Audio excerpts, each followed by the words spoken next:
जीवन में जीवन साथी का आना अपने आप में एक बहुत खूबसूरत घटना है, एक सुखद एहसास है, एक भीतर प्रेम, सहयोग, अपनेपन की। ऐसा लगता है कि कोई जीवन में अब एक नहीं दो हैं जो एक दूसरे की प्रॉब्लम को संभालें, एक दूसरे को संभालें, एक दूसरे की नापसंद पसंद को एक ऐसा जीवन साथी आ जाता है तो फिर जीवन खिलना शुरू हो जाता है। लेकिन मैं देखता हूँ कि आज भारत में ही तलाक के मामले जैसे 30% तक पहुँच गए हैं, तो कहीं ना कहीं इस रिश्ते में जो समझ है हस्बैंड वाइफ की वो कम होती चली जा रही है, जबकि ऐसा नहीं होना चाहिए। अगर कुछ बातों का ख्याल रखा जाए तो ये रिश्ता बहुत अच्छी तरह से और खिल सकता है, इसमें और मिठास आ सकती है। कि जैसे अगर हस्बैंड वाइफ में लड़ाई होती है, लड़ाई तो हर रिश्ते में होती है हस्बैंड वाइफ के, और जहाँ प्रेम होता है लड़ाई होती भी है, लेकिन वो लड़ाई परिवार में नहीं आनी चाहिए, वो बंद कमरे में ही सुलझा लेनी चाहिए।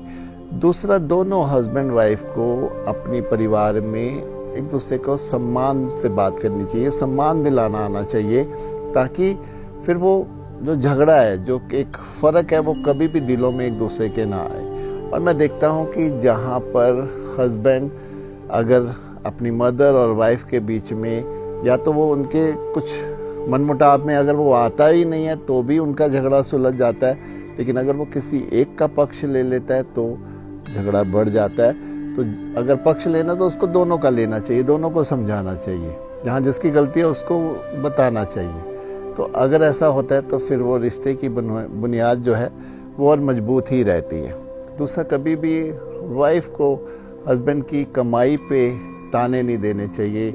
इससे कमाई तो उसकी बढ़ेगी नहीं, हाँ उसकी कुंठा ज़रूर बढ़ जाएगी। और वैसे भी जहाँ वाइफ जो भी उसकी कमाई है उसको अच्छे से खर्च नहीं करती तो वहाँ भी कुंठा बढ़ जाती है, झगड़े बढ़ जाते हैं। तो यहाँ अंत में कह सकता हूँ कि ये रिश्ता इतना सुंदर है, इतना प्यारा है अपने आप में, कि इसको प्रेम से, सहयोग से हमेशा ही सींचना चाहिए। तो आने वाले समय में इसमें और खुशियाँ फिर बढ़ती चली जाती है। तो ये रिश्ता हमारा जो है ये बार बार नहीं बनता है, इसलिए इस रिश्ते की कदर होनी चाहिए।